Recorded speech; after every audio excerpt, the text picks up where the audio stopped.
ഇതോ നിക്ഷേപ സൗഹൃദ കേരളം.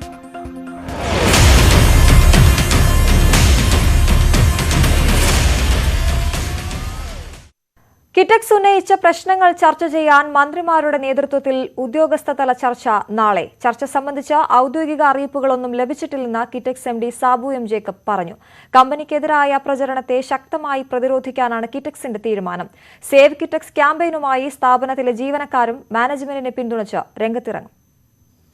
സർക്കാരിന്റെ വിവിധ വകുപ്പുകളുടെ തുടർച്ചയായ പരിശോധനകളുടെ പശ്ചാത്തലത്തിലായിരുന്നു 3500 കോടി രൂപയുടെ പദ്ധതി കേരളത്തിൽ നടപ്പാക്കേണ്ടതില്ലെന്ന കിറ്റക്സിന്റെ തീരുമാനം. ഇത് വലിയ തിരിച്ചടിയാണ് സർക്കാരിനുണ്ടാക്കിയത്. കേരളത്തെ നിക്ഷേപ സൗഹൃദ സംസ്ഥാനമാക്കുമെന്ന പ്രഖ്യാപനവും ചോദ്യം ചെയ്യപ്പെട്ടു. ഇതിനെ തുടർന്നാണ് സർക്കാരിന്റെ ഇടപെടൽ. വ്യവസായ വകുപ്പ് മന്ത്രി P. രാജീവിന്റെ നിർദ്ദേശപ്രകാരം ഉദ്യോഗസ്ഥർ സാബു ജേക്കബിനെ നേരിൽ കണ്ട് പരാതികൾ കേട്ടിരുന്നു. ഇത് സംബന്ധിച്ച റിപ്പോർട്ട് വാണിജ്യ വകുപ്പ് ഡയറക്ടർക്ക് നൽകും. ഇതിന്റെ അടിസ്ഥാനത്തിലാകും തുടർ ചർച്ച. നാളത്തെ ചർച്ചയിലേക്ക് ഇതുവരെയും സാബു ജേക്കബിനെ ക്ഷണിച്ചുകൊണ്ട് അറിയിപ്പ് ലഭിച്ചിട്ടില്ല. ഉദ്യോഗസ്ഥ തലത്തിൽ ചർച്ച നടത്തിയ ശേഷം സാബു ജേക്കബുമായി സംസാരിക്കാനാണ് സാധ്യത. എന്നെ ആരും വിളിച്ചിട്ടില്ല.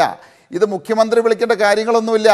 ഇത് ഇവിടെ കളക്ടറോട് പറഞ്ഞു കഴിഞ്ഞാൽ ഞാൻ അവിടെ ചെല്ലാലോ, അല്ലെങ്കിൽ അദ്ദേഹം പറയുന്ന ഉദ്യോഗസ്ഥന് മുമ്പിൽ ചെല്ലാം. പക്ഷെ നീതി ലഭിക്കണം എനിക്ക്.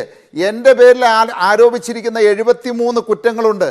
അത് ഉദ്യോഗസ്ഥർ മനഃപൂർവ്വം എൻ്റെ പേരിൽ എടുത്തിരിക്കുന്നതാണെന്ന് ഞാൻ തെളിയിച്ചാൽ ആ ഉദ്യോഗസ്ഥരുടെ പേരിൽ മാതൃകാപരമായിട്ട് അവരെ സസ്പെൻഡ് ചെയ്യോ സർവീസിൽ നിന്ന് പിരിച്ചുവിടാനായിട്ടുള്ള ആർജവം ഉണ്ടാവണം. ഇക്കാര്യങ്ങളിലെല്ലാം എന്ത് നിലപാട് സർക്കാർ സ്വീകരിക്കുമെന്നത് നിർണായകമാണ്.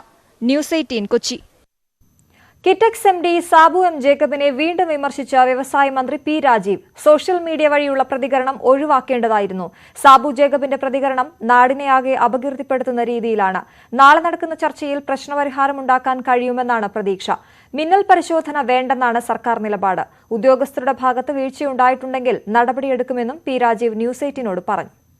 ഒരു വ്യവസായത്തിൽ ചില പ്രശ്നങ്ങളുണ്ട് എന്ന് സാമൂഹ്യ മാധ്യമങ്ങളോട് പറഞ്ഞതാണെങ്കിൽ പോലും അതിലിടപെടേണ്ടതുണ്ട് എന്നതാണ് ഞങ്ങളുടെ നിലപാട്. വ്യവസായങ്ങളിലുള്ള ഇത്തരം പരിശോധനകൾ, ആ പരിശോധനകളെ സംബന്ധിച്ചുള്ള പൊതുവായ കാര്യങ്ങൾ ചർച്ച ചെയ്യുന്നതിനുള്ള ഞങ്ങളുടെ ഒരു യോഗമാണ് ചേരുന്നത്. സാധാരണ ഇത്രയും കാലമായി വ്യവസായം നടത്തുന്ന ആളുകളുടെ നിലയിൽ അത്തരം പരിശോധനകളിൽ എന്തെങ്കിലും അവർക്ക് ബുദ്ധിമുട്ടുണ്ടായിട്ടുണ്ടെങ്കിൽ അപ്പോൾ തന്നെ ഡിപ്പാർട്ട്മെൻറ്റ് അറിയിക്കാനാണ് എല്ലാവരും ചെയ്യാറുള്ളത്. ഇത് അത്തരത്തിലൊരു സമീപനം ഉണ്ടായില്ല. നേരെ നാടിനാകെ അപകീർത്തിപ്പെടുത്തുന്ന രൂപത്തിലാണ് അദ്ദേഹത്തിൻ്റെ സ്റ്റേറ്റ്മെൻറ്റുകൾ വന്നിട്ടുള്ളത്. തലമുറയായി ഇവിടെ തന്നെ പ്രവർത്തിക്കുന്നു, ഈ നാടിൻ്റെ ഭാഗമായി നിൽക്കുന്നു. അപ്പോൾ അങ്ങനെ ഈ നാടിൻ്റെ ഭാഗമായി നിന്ന് പ്രവർത്തിക്കുന്ന ഒരു സ്ഥാപനം ഇത്തരത്തിലുള്ള ചില പ്രതികരണം നടത്തുമ്പോൾ നാടിനെ എങ്ങനെ ബാധിക്കുന്നു എന്ന് അവർ കൂടി ചിന്തിക്കേണ്ടതായിരുന്നു. വ്യവസായ മന്ത്രി P. രാജീവിന് മറുപടിയുമായി കിറ്റക്സ് MD സാബു ജേക്കബ് സ്ഥാപനത്തിൽ 11 തവണ പരിശോധനയ്ക്ക് ശേഷമാണ് സാമൂഹിക മാധ്യമത്തിലൂടെ പ്രതികരിച്ചത്. മൃഗത്തോട് പെരുമാറുന്നത് പോലെയാണ് ഉദ്യോഗസ്ഥർ വേട്ടയാടിയതെന്നും സാബു ജേക്കബ് ന്യൂസ് 18ന്റെ പ്രത്യേക ചർച്ചയിൽ പറഞ്ഞു. ഒരു മാസം 26 വർഷമായിട്ട് പ്രവർത്തിക്കുന്ന ഒരു ഫാക്ടറിയെ, അതിൻ്റെ ഉടമസ്ഥനെ, ആ ഫാക്ടറിയിലുള്ള ജോലിക്കാരെ തുടർച്ചയായിട്ട് അവനെ മനസ്സമാധാനം കൊടുക്കാതെ, അവൻ്റെ കുടുംബാംഗങ്ങളോട് പോലും ഇരിക്കാൻ പറ്റാതെ, അവന് ഉറങ്ങാൻ പറ്റാത്ത രീതിയിൽ അവനെ വേട്ടയാടി ഒരു മൃഗത്തോട് പെരുമാറുന്നതിനേക്കാൾ കൂടി ഉദ്യോഗസ്ഥന്മാരെല്ലാവരും പെരുമാറി. അതിനൊന്നും ഒരു മറുപടിയില്ല. അപ്പോൾ ഞാനത് പറഞ്ഞതാണോ ഇപ്പോൾ തെറ്റ്? കിറ്റക്സിന് പരോക്ഷ മറുപടിയുമായി മുഖ്യമന്ത്രി പിണറായി വിജയൻ രാജ്യത്തെ ഏറ്റവും മികച്ച വ്യവസായ സൗഹൃദ സംസ്ഥാനമാണ് കേരളമെന്ന് മുഖ്യമന്ത്രി ട്വീറ്റ് ചെയ്തു. വ്യവസായങ്ങളുടെ സുസ്ഥിരമായ നിലനിൽപ്പ് സർക്കാർ ഉറപ്പാക്കുമെന്നും മുഖ്യമന്ത്രി പ്രതികരിച്ചു. പ്രമുഖ വ്യവസായ ഗ്രൂപ്പായ RPG എന്റർപ്രൈസ് ചെയർമാൻ ഹർഷ് ഗോയങ്കയുടെ ട്വീറ്റ് റീട്വീറ്റ് ചെയ്തതായിരുന്നു മുഖ്യമന്ത്രിയുടെ പ്രതികരണം. കേരളത്തിലെ ഏറ്റവും വലിയ തൊഴിൽ ദാതാവാണ് RPG എന്റർപ്രൈസസ് എന്നും സംസ്ഥാന സർക്കാരിൽ നിന്ന് നല്ല പിന്തുണയാണ് ലഭിക്കുന്നതെന്നുമായിരുന്നു ഗോയങ്കയുടെ ട്വീറ്റ്. കിറ്റക്സ് വിഷയത്തിൽ പ്രതികരിക്കേണ്ടത് സംസ്ഥാന സർക്കാരെന്ന് CPM general secretary Sitaram Yechury. വിഷയം തന്റെ ശ്രദ്ധയിൽപ്പെട്ടിട്ടില്ലെന്നും യെച്ചൂരി പറഞ്ഞു. That is a matter I have no idea about. The Kerala government and the Kerala party, if at all there is an issue, they will answer. Sir, it's a matter of the Kerala government, they will answer. Kitex വിഷയത്തിൽ വ്യത്യസ്ത അഭിപ്രായങ്ങളുമായി UDF നേതാക്കൾ. Company നിലപാടിനെ പിന്തുണച്ച് K. മുരളീധരനും P. K. കുഞ്ഞാലിക്കുട്ടിയും രംഗത്തു വന്നപ്പോൾ ആരോപണം സർക്കാരിനെതിരെയാണെന്നായിരുന്നു പ്രതിപക്ഷ നേതാവ് V. D. സതീശന്റെ പ്രതികരണം. എങ്ങനെയും കമ്പനി നടത്തിക്കൊണ്ടുപോകാമെന്ന് കരുതരുതെന്ന് ബെന്നി ബെഹനാൻ MP പറഞ്ഞു. കിറ്റക്സ് വിഷയത്തിൽ ആർക്കൊപ്പമാണ് UDF എന്ന് ഇതുവരെയും വ്യക്തമായിട്ടില്ല. കമ്പനിയിലെ മലിനീകരണത്തിനെതിരെ നേരത്തെ PT തോമസ് MLA രംഗത്ത് വന്നിരുന്നു. തുടർച്ചയായ പരിശോധനകൾക്കെതിരെ കിറ്റക്സ് പ്രതിഷേധമുയർത്തിയത് വൻ വിവാദമായെങ്കിലും ഭിന്നാഭിപ്രായങ്ങളാണ് UDF നേതാക്കൾ പ്രകടിപ്പിക്കുന്നത്. കിറ്റക്സിനെതിരായ സംസ്ഥാന സർക്കാർ നീക്കത്തിന് പിന്നിൽ സാബു ജേക്കബിന്റെ രാഷ്ട്രീയമാണോ എന്ന് സംശയിക്കുന്നതായി കെ മുരളീധരൻ. ഈ പുതിയ സംരംഭം നടത്താൻ അവർക്ക് കഴിയും എന്നൊരു യാഥാർത്ഥ്യം. ഇപ്പോൾ സാബുവിൻ്റെ രാഷ്ട്രീയ നയങ്ങളോടുള്ള വിയോജിപ്പ് കാരണം അദ്ദേഹത്തിൻ്റെ ഒരു വ്യവസായ സംരംഭത്തിനെ പുറങ്കാല് കൊണ്ട് ചവിട്ടരുത്. തല്ലും തലോടലുമാണ് കിറ്റക്സിന്റെ കാര്യത്തിൽ നടന്നതെന്ന് PK കുഞ്ഞാലിക്കുട്ടി. പാക്കേജും പിന്തുണയും മാത്രം മതിയാവില്ല, സംരക്ഷണം കൂടി വേണ്ടി വരും. പൊതുവിൽ ഈ ഗവൺമെന്റ് ചെയ്യേണ്ട കാര്യമാണ്. പക്ഷെ ആ ഗവൺമെന്റ് ചെയ്തുകൊണ്ടിരിക്കുന്നത് തല്ലും തലോടലും കൂടിയാണ്. ഇത് വ്യവസായ സൗഹൃദ സമീപനം അല്ല എന്നാണ്. എന്നാൽ കിറ്റക്സിന് പരസ്യ പിന്തുണ നൽകാത്ത നിലപാടാണ് പ്രതിപക്ഷ നേതാവിൻ്റേത്. ആരോപണത്തിൽ സർക്കാർ മറുപടി പറയട്ടെ എന്ന് പറഞ്ഞ VD സതീശൻ കുന്നത്തുനാട് MLA 2020 ഉൽപ്പന്നമാണെന്നും കൂട്ടിച്ചേർത്തു. സംസ്ഥാനത്ത് നിന്ന് ഒരു വ്യവസായം പോകണമെന്ന് ആഗ്രഹിക്കുന്ന ആളുകളല്ല ഞങ്ങൾ. എന്ത് കാരണങ്ങൾ കൊണ്ടാണ് അവർ പോകാൻ പോയത് എന്ന് സർക്കാരാണ് ഇത് വ്യക്തമാക്കേണ്ടത്. കുന്നത്തുനാട് MLA എന്ന് പറയുന്നത് തന്നെ ആ കമ്പനിയുടെ ഒരു പ്രോഡക്റ്റാണ്. PT തോമസ് പറയുന്നതിൽ കാര്യമുണ്ടെന്നായിരുന്നു ബെന്നി ബെഹനാൻ MP-യുടെ പ്രതികരണം. വിഷയത്തിൽ എറണാകുളം ജില്ലയിൽ നിന്നുള്ള കോൺഗ്രസ് നേതാക്കളിൽ കമ്പനിക്കെതിരെ ഐക്യനിര രൂപപ്പെടുന്നുണ്ടെങ്കിലും ജില്ലയ്ക്ക് പുറത്ത് അങ്ങനെയല്ല എന്നാണ് പ്രതികരണങ്ങളിൽ നിന്ന് മനസ്സിലാകുന്നത്. വിവിധ ബ്യൂറോകൾക്കൊപ്പം ന്യൂസ് 18 കൊച്ചി. വിവാദ മരമുറി ഉത്തരവിൽ മുൻ റവന്യൂ മന്ത്രി ഇ ചന്ദ്രശേഖരന്റെ നിർദ്ദേശങ്ങളടങ്ങിയ ഫയലുകളുടെ പൂർണ്ണരൂപം പുറത്ത്. ഈട്ടി, തേക്ക്, കരിമരം എന്നിവ മുറിക്കാനാവില്ലെന്ന നിയമവ്യവസ്ഥ മറികടന്നത് ഇ ചന്ദ്രശേഖരന്റെ നിർദ്ദേശത്തിന്റെ അടിസ്ഥാനത്തിലായിരുന്നു. നിയമോപദേശം തേടണമെന്ന സ്വന്തം കുറിപ്പിനെ ഇ ചന്ദ്രശേഖരൻ പിന്നീട് അവഗണിച്ചതായും രേഖകൾ വ്യക്തമാക്കുന്നു. ഉത്തമ ബോധ്യത്തോടെ ചെയ്ത കാര്യങ്ങളാണെന്നും ദുരുപയോഗിച്ചവർക്കെതിരെയാണ് നടപടി വേണ്ടതെന്നും ഇ ചന്ദ്രശേഖരൻ ന്യൂസ് 18നോട് പറഞ്ഞു. വിവാദ മരമുറി ഉത്തരവിന്റെ ഓരോ ഘട്ടത്തിലെയും മന്ത്രിതല ഇടപെടലുകൾ വ്യക്തമാക്കുന്നതാണ് പുറത്തുവന്ന തെളിവുകൾ. ഉത്തരവിലേക്ക് നയിച്ചത് 2020 ഒക്ടോബർ 5 അന്നത്തെ റവന്യൂ മന്ത്രി ഇ ചന്ദ്രശേഖരൻ നൽകിയ കുറിപ്പിന്റെ അടിസ്ഥാനത്തിലാണെന്ന് ഫയലിൽ വ്യക്തം. തേക്ക്, ഈട്ടി, കരിമരം എന്നിവ മുറിക്കാനാവില്ലെന്ന ഉദ്യോഗസ്ഥരുടെ നിലപാട് തള്ളിക്കളഞ്ഞായിരുന്നു മന്ത്രിയുടെ നടപടി. മരം മുറിക്കാൻ അനുവാദം വേണ്ടെന്നും ഇത് തടയുന്ന ഉദ്യോഗസ്ഥർക്കെതിരെ നടപടി വേണമെന്നും കുറിപ്പിൽ ഇ ചന്ദ്രശേഖരൻ നിർദ്ദേശിച്ചു. വിഷയത്തിൽ ഹൈക്കോടതിയിൽ കേസുള്ളത് ഫയലിലുണ്ടെങ്കിലും ഇത് മുഖവിലേക്കെടുത്തില്ല. 2019 ഒക്ടോബർ 21 നിയമവകുപ്പിന്റെയും അഡീഷണൽ AGയുടെയും അഭിപ്രായം തേടാൻ നിർദ്ദേശിച്ച മന്ത്രി അവരുടെ അഭിപ്രായം ലഭിക്കാതെ തീരുമാനമെടുക്കുകയായിരുന്നു. തന്റെ നിർദ്ദേശപ്രകാരമാണ് ഉത്തരവിറങ്ങിയതെന്ന് സംബന്ധിച്ച ഇ ചന്ദ്രശേഖരൻ വീഴ്ച പറ്റിയിട്ടില്ലെന്ന് ആവർത്തിച്ചു. രാജകീയ മരങ്ങൾ ഈ പറയുന്ന ഭൂമി പതിച്ചു കൊടുക്കുമ്പോൾ അതിലുണ്ടെങ്കിൽ അതിനെ പൂർണ്ണമായി സർക്കാരിൽ നിക്ഷിപ്തമാക്കിയതിനു ശേഷം മാത്രമേ പട്ടയം കൊടുക്കൂ. ആ മരം ആർക്ക് മുറിക്കാൻ അനുവാദം കൊടുക്കാൻ അധികാരമില്ല. അവൻ അതിനുശേഷം വെച്ചുണ്ടാക്കിയിട്ടുണ്ടെങ്കിൽ അത്തരം മരങ്ങളെ എന്നാൽ പോലും ചന്ദനം മുറിക്കാൻ പാടില്ല എന്നതാണ് ആ പറഞ്ഞതിന്റെ ചുരുക്കം. മുൻ വനം റവന്യൂ മന്ത്രിമാർ ഗുരുതരമായ കുറ്റം ചെയ്തെന്ന് രമേശ് ചെന്നിത്തല. സർക്കാർ നേരിട്ട് നടത്തിയ ഒരു വനം കൊള്ളയ്ക്ക് കൂട്ടുനിന്നു എന്നുള്ളതാണ്. അതുകൊണ്ട് ഇവരുടെ പേരിൽ റവന്യൂ, വനം വകുപ്പ് മന്ത്രിമാരുടെ പേരിൽ കേസെടുക്കണം. ഇത് ശരിയായ നിലയിലൊരു അന്വേഷണം ഇപ്പോൾ നടക്കുന്നില്ല. അതുകൊണ്ടൊരു ജുഡീഷ്യൽ അന്വേഷണം വേണം എന്ന് ഞാൻ ആവർത്തിച്ച് പറയാൻ ആഗ്രഹിക്കുന്ന ഒരു കാര്യമാണ്. നിയമവകുപ്പിന്റെ ഉപദേശം തേടാതെ എന്തിന് ഉത്തരവിറക്കി എന്ന ചോദ്യത്തിന് ഇപ്പോഴും സർക്കാരിന് വ്യക്തമായ മറുപടിയില്ല. ന്യൂസ് 18 തിരുവനന്തപുരം. മുട്ടിൽ മരമുറി മുൻ റവന്യൂ വനം മന്ത്രിമാർ അറിഞ്ഞുകൊണ്ടുള്ളതെന്ന പ്രതിപക്ഷ നേതാവ് VD സതീശൻ. നിയമവും ചട്ടവും നിലനിൽക്കുമ്പോൾ ഉത്തരവിറക്കിയ മന്ത്രിമാരെ ചോദ്യം ചെയ്യണം. വനം മാഫിയയ്ക്ക് കൊള്ള നടത്താനുള്ള ഉത്തരവാണിത്. കേസന്വേഷണം ശരിയായ വഴിയിലല്ലെന്നും സതീശൻ കുറ്റപ്പെടുത്തി. ഇത് കർഷകനെ രക്ഷിക്കാൻ വേണ്ടിയിട്ടല്ല, ഇത് വനം മാഫിയയ്ക്ക് കൊള്ള നടത്തുന്നതിന് വേണ്ടി കൊടുത്ത ലൈസൻസാണ്. അന്നത്തെ വനം മന്ത്രിയുടെയും അന്നത്തെ റവന്യൂ മന്ത്രിയുടെയും അവരുടെ കൂടെ പേര് ചേർത്തുകൊണ്ട് അന്വേഷണം നടത്തണം. അവർക്കെതിരെ കൂടി FIR എടുത്തുകൊണ്ട് അന്വേഷണം നടത്തണം എന്നാണ് നമ്മൾ ആവശ്യപ്പെട്ടത്. ഇതിൻ്റെ കാര്യം വളരെ വ്യക്തമായല്ലോ. റവന്യൂ മന്ത്രിയും അന്നത്തെ വനം മന്ത്രിയും അറിഞ്ഞുകൊണ്ടാണ് ഈ വിവാദ ഉത്തരവ് പുറത്തിറക്കിയിരിക്കുന്നത്. ഒക്ടോബർ 24 ഉത്തരവ്. ആ ഉത്തരവ് കേരളത്തിലെ വനം മാഫിയയ്ക്ക് മരം കൊള്ള നടത്താൻ വേണ്ടിയിട്ടുള്ള കച്ചീട്ടാണ്, ലൈസൻസ് ആയിട്ടാണ് അത് കൊടുത്തിരിക്കുന്നത്. കണ്ണൂരിൽ 9 വയസ്സുകാരി ദുരൂഹ സാഹചര്യത്തിൽ മരിച്ച സംഭവം കൊലപാതകം. അമ്മയാണ് കുട്ടിയെ കഴുത്ത് ഞെരിച്ച് കൊന്നതെന്ന് പോലീസ് പറഞ്ഞു. കുഴിക്കുന്ന് സ്വദേശികളായ രാജേഷ് വാഹിദ ദമ്പതികളുടെ മകൾ അവന്തികയാണ് രാവിലെ മരിച്ചത്. സംഭവത്തിൽ വാഹിദയെ പോലീസ് ചോദ്യം ചെയ്തു വരികയാണ്.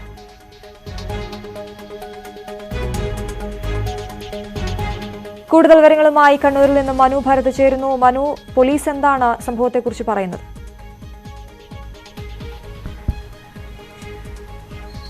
ഇതിൽ ഈ അമ്മയ്ക്ക് കടുത്ത മാനസിക പ്രശ്നങ്ങൾ ഉണ്ടായിരുന്നു. മാത്രവുമല്ല, അടുത്ത ദിവസങ്ങളിൽ അവരെ കൂടുതൽ വിദഗ്ധ ചികിത്സയ്ക്ക് കൊണ്ടുപോകാൻ ഇരിക്കുകയായിരുന്നു. അപ്പോഴാണ് അവരിൽ ഈ മാനസിക സമ്മർദ്ദം കൂടുതൽ ഉണ്ടായത്.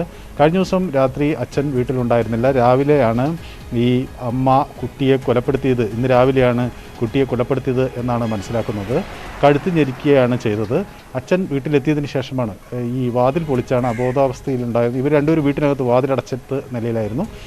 പിന്നെ അച്ഛൻ വീട്ടിലെത്തി വാതിൽ പൊളിച്ചിട്ടാണ് അബോധാവസ്ഥയിലുള്ള കുട്ടിയുമായി തൊട്ടടുത്ത സ്വകാര്യ ആശുപത്രിയിലേക്ക് പോയത്. ഏതായാലും ആശുപത്രിയിൽ എത്തുന്നതിന് മുൻപ് തന്നെ മരണം സംഭവിച്ചിരുന്നു. ഈ മാനസിക വിഭ്രാന്തിയിലാണ് ഈ നടപടി ഉണ്ടായിട്ടുള്ളത് എന്നാണ് പോലീസ് കരുതുന്നത്. ഈ കഴുത്ത് ഞെരിച്ചു എന്ന് അമ്മ തന്നെ സമ്മതിക്കുന്നുണ്ട്. പക്ഷേ കുട്ടി മരിച്ച വിവരം ഈ അമ്മയ്ക്ക് അറിയില്ല. അവർ ഇപ്പോൾ കുട്ടിയെ കാണണം എന്ന് പറഞ്ഞ് ഈ പോലീസ് സ്റ്റേഷനിൽ അവർ കരയുന്നതിൻ്റെ ഇതാണ് കേൾക്കുന്നത്. അങ്ങനെ ഈ കുട്ടിയുടെ മൃതദേഹം പോസ്റ്റ്മോർട്ടം ചെയ്യാനായി കൊണ്ടുപോയിരിക്കുന്നു. വൈകാതെ അറസ്റ്റ് രേഖപ്പെടുത്തും എന്നാണ് പോലീസ് വൃത്തങ്ങൾ വ്യക്തമാക്കുന്നത്. മനു ഭാരതാണ് കണ്ണൂരിൽ നിന്നും വിവരങ്ങൾ നൽകിയത്. കള്ളക്കടത്ത് സ്വർണം കവർച്ച നടത്തിയതിൽ TP വധക്കേസ് പ്രതികളായ കൊടിസുനിക്കും മുഹമ്മദ് ഷാഫിക്കുമെതിരെ ശക്തമായ തെളിവുകൾ. പോലീസ് യൂണിഫോമിലെത്തിയ ഇരുവരും ഹവാല പണം തട്ടിയെടുത്തതായും കരിപ്പൂർ സ്വർണ്ണക്കടത്ത് കേസിലെ പ്രതി അർജുൻ ആയങ്കി കസ്റ്റംസിന് മൊഴി നൽകി. TP വധക്കേസ് പ്രതി മുഹമ്മദ് ഷാഫിയുടെ വീട്ടിൽ കസ്റ്റംസ് നടത്തിയ പരിശോധനയിൽ പോലീസ് യൂണിഫോമിലെ നക്ഷത്രം കണ്ടെത്തിയിരുന്നു. തുടർന്ന് നടത്തിയ ചോദ്യം ചെയ്യലാണ് പോലീസ് വേഷത്തിലെത്തിയ ഷാഫിയും കൊടിസുനിയും കള്ളപ്പണം കവർച്ച നടത്തിയതായി വ്യക്തമാക്കിയത്. 14 തവണ ഈ സംഘത്തോടൊപ്പവും 8 തവണ തനിച്ചും കവർച്ച നടത്തിയതായി അർജുൻ ആയങ്കി മൊഴി നൽകി. കസ്റ്റംസ് പരിശോധന നടത്താനെത്തിയപ്പോൾ ഷാഫി വീട്ടിൽ നിന്നും ഓടി രക്ഷപ്പെട്ടു. കൊടിസുനിയുടെ വീട്ടിൽ പരിശോധനയ്ക്കെത്തിയപ്പോൾ ഭാര്യ വീട് പൂട്ടി പുറത്തേക്ക് പോയിരുന്നു. ഷാഫിക്ക് ചോദ്യം ചെയ്യലിൽ ഹാജരാവാൻ കസ്റ്റംസ് നോട്ടീസ് നൽകി. കൊടിസുനിയെ ചോദ്യം ചെയ്യാൻ കോടതിയിൽ അപേക്ഷ നൽകും. അർജുൻ ആയങ്കിയുടെ ഭാര്യയും കസ്റ്റംസ് അടുത്ത ദിവസം ചോദ്യം ചെയ്യും. ന്യൂസ് 18 കൊച്ചി. സ്വർണ്ണക്കടത്തിൽ CPM വിഹിതം പറ്റുന്നതായുള്ള വിവരങ്ങൾ പുറത്തുവരുന്നുണ്ടെന്ന് പ്രതിപക്ഷ നേതാവ് VD സതീശൻ. കൊടുക്കുന്ന പരിശീലനം സ്വർണ്ണക്കടത്തിനാണോ എന്ന് സംശയമുണ്ട്. പിടികൂടുന്ന പലരും മുൻ ഭാരവാഹികളും പ്രവർത്തകരുമാണ്. സർക്കാരിന് ക്രിമിനലുകളെ ഭയമാണ്. അധികാരത്തിലിരിക്കുന്നവർ ഇവരെ ഉപയോഗിച്ചിട്ടുള്ളതിനാൽ അവർ ഇപ്പോൾ തിരിച്ചും ഉപയോഗിക്കുന്നു. ജയിൽ സൂപ്രണ്ട് അനുസരിക്കുന്നത് സുനിയെയാണെന്നും സതീശൻ കുറ്റപ്പെടുത്തി. അനധികൃത സ്വത്ത് സമ്പാദനത്തിന്റെ പേരിൽ KPCC അധ്യക്ഷൻ K സുധാകരനെതിരെ വിജിലൻസ് അന്വേഷണത്തിന് നിർദ്ദേശം. മുൻ ഡ്രൈവറുടെ പരാതിയിലാണ് വിജിലൻസ് ഡയറക്ടർ പ്രാഥമിക അന്വേഷണത്തിന് ഉത്തരവിട്ടത്. സർക്കാർ നീക്കം രാഷ്ട്രീയ പ്രേരിതമെന്നാണ് കോൺഗ്രസ് നിലപാട്.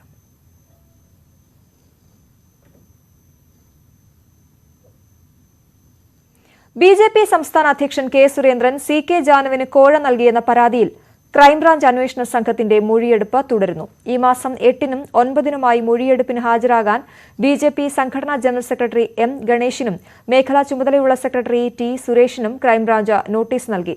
ഇന്നലെ മുൻ MLA CK ശശീന്ദ്രന്റെയും ഭാര്യയുടെയും മൊഴിയെടുത്തിരുന്നു. അടുത്ത ദിവസങ്ങളിൽ CK ജാനുവിന്റെ മൊഴിയും ക്രൈംബ്രാഞ്ച് രേഖപ്പെടുത്തും. ലോക്സഭാ കക്ഷി നേതൃസ്ഥാനത്ത് നിന്ന് അധീർ രഞ്ജൻ ചൌധരിയെ മാറ്റിയേക്കും. പകരം ശശി തരൂരിനെയോ മനീഷ് തിവാരിയെയോ നേതാവാക്കുമെന്നാണ് സൂചന. ദേശീയ തലത്തിൽ തൃണമൂലമായി ബന്ധം ദൃഢമാക്കുന്നതിന്റെ ഭാഗമായാണ് അധീർ രഞ്ജനെ മാറ്റുന്നത്. നിലവിൽ ബംഗാൾ PCC പ്രസിഡന്റായ അധീർ രഞ്ജനോട് സംസ്ഥാന രാഷ്ട്രീയത്തിൽ കൂടുതൽ ശ്രദ്ധ കൊടുക്കാൻ നിർദ്ദേശം നൽകും. അതേസമയം ആഭ്യന്തര കലഹം തുടരുന്ന പഞ്ചാബിൽ മനീഷ് തിവാരിയെ സംസ്ഥാന അധ്യക്ഷനാക്കണമെന്നാണ് മുഖ്യമന്ത്രി അമരീന്ദർ സിംഗിന്റെ ആവശ്യം. കോൺഗ്രസിൽ നേതൃമാറ്റം ആവശ്യപ്പെട്ടുള്ള തിരുത്തൽവാദി സംഘത്തിൽപ്പെട്ട ശശി തരൂരും മനീഷ് തിവാരിയും. എന്നാൽ ലോക്സഭയിൽ BJPക്കെതിരെ ശക്തമായ വിഷയങ്ങൾ ഉന്നയിക്കാൻ കരുത്തനായ നേതാവ് വേണമെന്നാണ് പാർട്ടി നിലപാട്. ഈ സാഹചര്യത്തിലാണ് തരൂരിനെയും തിവാരിയെയും പരിഗണിക്കുന്നത്. ഫിലിപ്പൈൻസിൽ വിമാനാപകടത്തിൽ മരണം 29ആയി. സുലു പ്രവിശ്യയിൽ നിന്ന് 85 സൈനികരുമായി പോയ വ്യോമസേന വിമാനമാണ് തകർന്നു വീണത്. 40 സൈനികരെ രക്ഷിച്ചതായി ഫിലിപ്പൈൻസ് മാധ്യമങ്ങൾ റിപ്പോർട്ട് ചെയ്യുന്നു. രക്ഷാപ്രവർത്തനം തുടരുകയാണ്. ഇടവേളയാണ്. കൂടുതൽ വാർത്തകൾക്കും വിശദാംശങ്ങൾക്കും malayalam.news18.com.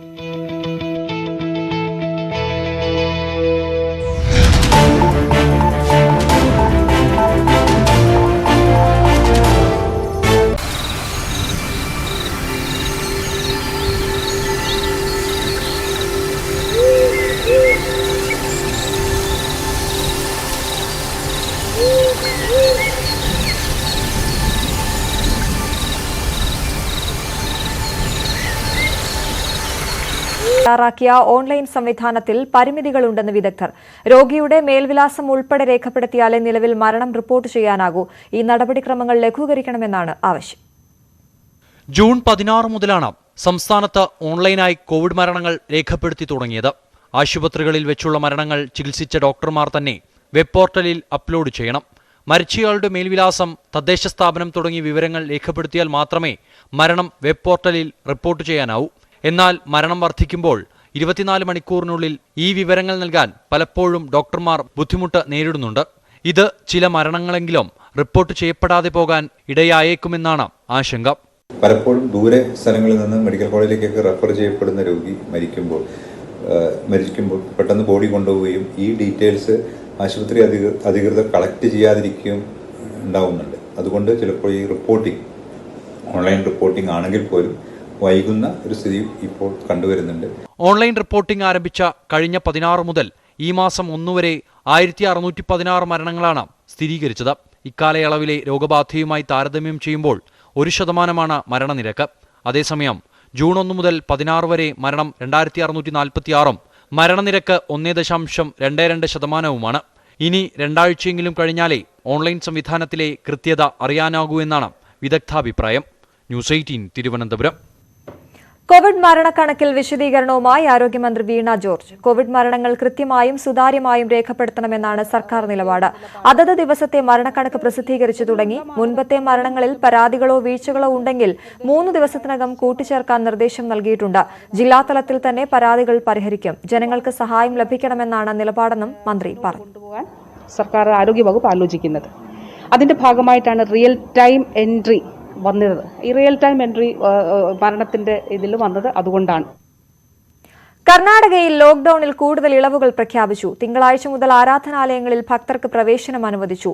വ്യാപാര സ്ഥാപനങ്ങളിൽ മുഴുവൻ ജീവനക്കാർക്കും ഒരേ സമയം ജോലി ചെയ്യാനും രാത്രി 9 മണി വരെ പ്രവർത്തിക്കാനും അനുമതിയുണ്ട്. Metro service, auto, bus service തുടങ്ങിയവ 100% യാത്രക്കാരുമായി സർവീസ് നടത്താം. ബാർ, റെസ്റ്റോറന്റ് എന്നിവിടങ്ങളിൽ ഇരുന്ന് കഴിക്കാനുള്ള അനുമതിയും നൽകിയിട്ടുണ്ട്. വിവാഹ ചടങ്ങുകൾക്ക് 100 പേർക്ക് പങ്കെടുക്കാം. അതേസമയം വിദ്യാഭ്യാസ സ്ഥാപനങ്ങളും സിനിമാ തിയേറ്ററുകളും പബ്ബുകളും തുറക്കാൻ അനുമതിയില്ല.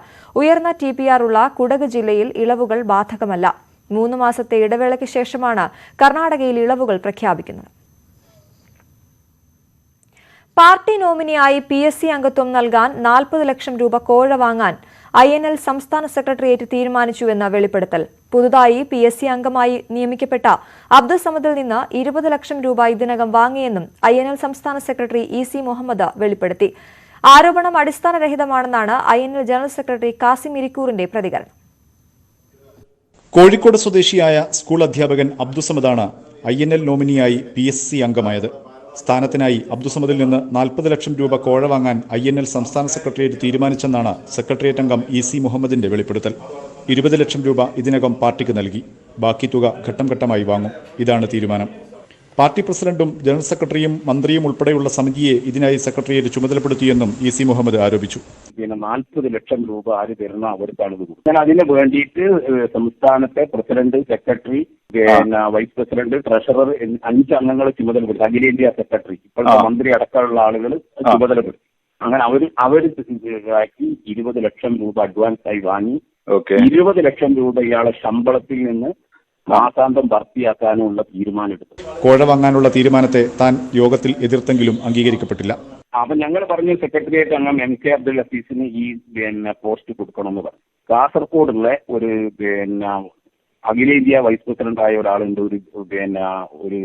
ഒരാൾ അയാൾക്ക് അയാളുടെ മകന് അഡ്വക്കേറ്റ് ആണ്, അവന് കൊടുക്കണം എന്ന് പറഞ്ഞു. അപ്പൊ പറഞ്ഞ ഇത് ഇന്ന് MK അബ്ദുൽ അസീസിന് കിട്ടിയാലേ നാളെ EC മുഹമ്മദിന് എന്തെങ്കിലും ഇത് കിട്ടും. അത് പിന്നെ വേറൊരാളെ മകൻ വാങ്ങിക്കും. അതുകൊണ്ട് ഇത് പാർട്ടിയുടെ ഒരു പ്രവർത്തകൻ നിങ്ങൾ കൊടുക്കണം. അതേസമയം NSSയിൽ നിന്ന് 2 വർഷം മുമ്പ് പാർട്ടിയിലെത്തിയ EC മുഹമ്മദ് അടിസ്ഥാനരഹിതമായ ആരോപണമാണ് ഉന്നയിക്കുന്നതെന്ന് INL general secretary Kasim Irikkur പ്രതികരിച്ചു.